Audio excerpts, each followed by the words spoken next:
घ्यायची असते, पण आहे ना आम्ही तुमच्यासाठी छानपैकी अल्पोपहार पण ठेवलेला आहे आणि आईस्क्रीम पण आहे, तर ते सगळं घेऊन जा, म्हणजे आम्हालाही बरं वाटेल. कचोरी आलेली पण मी फक्त 1-2 मिनटं घेते. आम्ही जेव्हा कार्यक्रम ठरवायला बसलो, मी आणि अजून 2-3 जणी आलो होतो, पण सांगते तुम्हाला त्या दिवशी मला असं वाटलं की आता काही कार्यक्रम होणार नाही.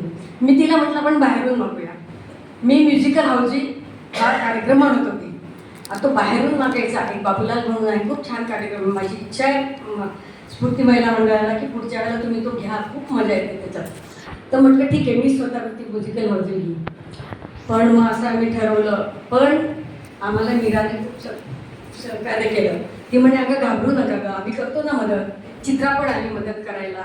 आणि आमच्या गटाच्या ज्या महत्त्वाच्या बायका होत्या, म्हणजे आता खारकर होत्या, ज्या काही होत्या, ज्या करण्यासारख्या होत्या, जसं मी आता सांगितलं यमाच्या वेळेला किती घरगुती प्रॉब्लेम असतात, ते खरोखर त्या सगळ्यांना आले. शैलाचं तर मी आभारच मानते की तिला इथलं तर काम असतंच, नंतर त्याच्या सिनियर सिटीजनचंही असतं, आणि घरातले तर तिचे अजून वेगळे प्रॉब्लेम आहे. म्हणजे नवऱ्याचं तर झालं, पण मुलाचे सुद्धा हे सगळेच प्रॉब्लेम आहे. त्याच्यात नाही ती मात्र सगळे कार्यक्रम करायला तयार असते. त्याच्यामुळे शेवटी आम्ही कसा तरी हा कार्यक्रम केला. तुम्हाला सांगते, पहिली तर मी कल्पना निंबोरे आणि विद्या नारळे या आपल्या नवीन मेंबर आहे, पण या आमच्या रंगीत तालीम बघायला तिथून आल्या आणि त्या दिवशी त्यांनी पैसे पण दिले. हां, स्वतःहून त्यांनी पैसे दिले. त्यामुळे मी त्यांना म्हटलं तुम्ही काय करा, त्यामुळे आम्ही पुढच्या वेळेला नक्कीच करू. त्याच्यानंतर मग मंजू शास्त्री ही पैसे देऊन गेली नाही, तर ती माझ्या घरी आली, तिलाही करायचं होता. मीरा पत्की आणि चित्रा पिलखाने, तर मी तर तिच्या घरी जाऊन रोजच करत होती. ती कशालाही तयार असते आणि तिला कार्यक्रम करायला काही वेळ लागत नाही, ती लगेच त्याच्यामध्ये तयार होते. नंतर रंजना कलावती सुवर्णा यांनी ॲक्च्युली मृणाली यांनी 2 दिवसामध्ये हे बसवलेलं आहे. आजचं जे गाणं आहे ते, त्यासुद्धा ऐन वेळेला तयार झाल्या. आणि रंजनाने पण इकडे पण काम केलं, तिकडे पण केलं. चित्राने पण इकडच्या गटात केलं, तिकडे केलं. आणि मीराने तर सांगितलं तुम्ही घाबरू नका, मी पैसे देते, सगळं देते. अरुणाताईंनी तर आम्हाला 500 रुपये आधीच देऊन टाकले की तुम्ही घाबरू नका, म्हणजे आम्हाला काय स्नॅक्स द्यावा वगैरे इथून आमची सगळी सुरुवात होती. पैसे गोळा होतील की नाही, पण मी तुम्हाला अगदी याच्याने सांगते आनंदाने की आमच्याकडे पैसे छान गोळा झालेले आणि आम्ही स्नॅक्स पण चांगलं देणार, काही प्रॉब्लेम नाही. पाध्ये सर तर आपले नेहमीचे आमचे आहेच आहे, कधीही बोलवा तयार असतात. नंतर रुपालीने तुम्ही पाहिले असेल ॲक्शन, तिच्या इतके आम्ही छान नाही करू शकत, पण तरीसुद्धा आम्ही आमचा प्रयत्न केला आणि ती पण खूप छान पद्धतीने शिकवते. त्याच्यानंतर शकू नरवाडकर, मला इथं खरंच कौतुक करावं असं वाटतं. ही काल आली, फक्त पहिल्या दिवशी आली, त्यांनी लिहिलं, नंतर तिने मला दाखवलं आणि मी फक्त तिला म्हटलं हा थोडासा असा चेंज कर. ती म्हणाली मी रात्रभर जागेल पण मी हे करेन.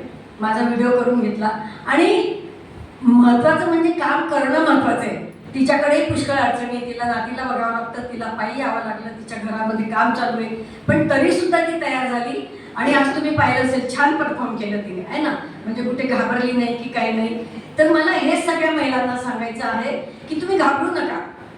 एकदा तुम्हाला स्टेजवर तुम्ही आता कमलताई जोशी तर अक्षरशः आजारी होते, इतकी सर्दी होती, त्यांनी गोळ्या घेतल्या आणि इतकं मोठं त्यांनी त्याच्यामध्ये म्हटलं, म्हणजे विचार करा तुम्ही किती छान. नंतर निशी अग्रवालचं पाहिलं, आमचा रावण किती छान होता. यम सॉरी विसरगोळा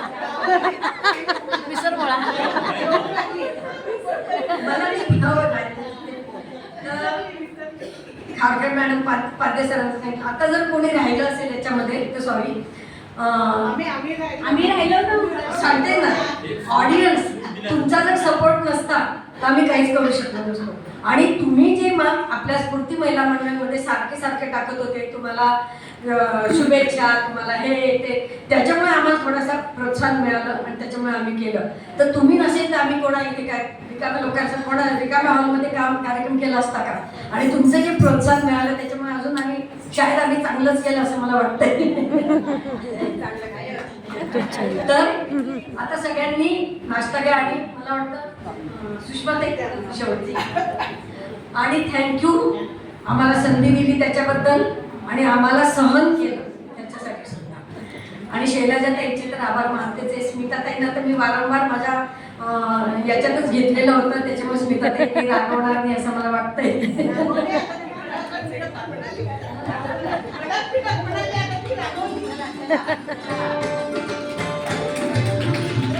छान झाला अश्विनी गटाचा कार्यक्रम. विशेष टाळ्या म्हणजे नथुराम गोडसेचं पात्र त्यांनी केले, तर खूप मस्त केलं त्यांनी. त्यांच्यासाठी खूपच ती सगळी आपल्याला माहिती जी नव्हती ती आपल्याला कळाली. खूप छान. तर आता आपला आजचा कार्यक्रम संपलेला आहे. तर आपली जी हे आमचा हा कार्यकारिणीचा काळ आहे तो आमचा संपलेला आहे आता. आणि 2025 ते 2027 ची नवीन कार्यकारिणी आपली आता तयार झालेली आहे. तर ती डिक्लेअर करतात आपल्या अमृताताई. तर मी त्यांना विनंती करते.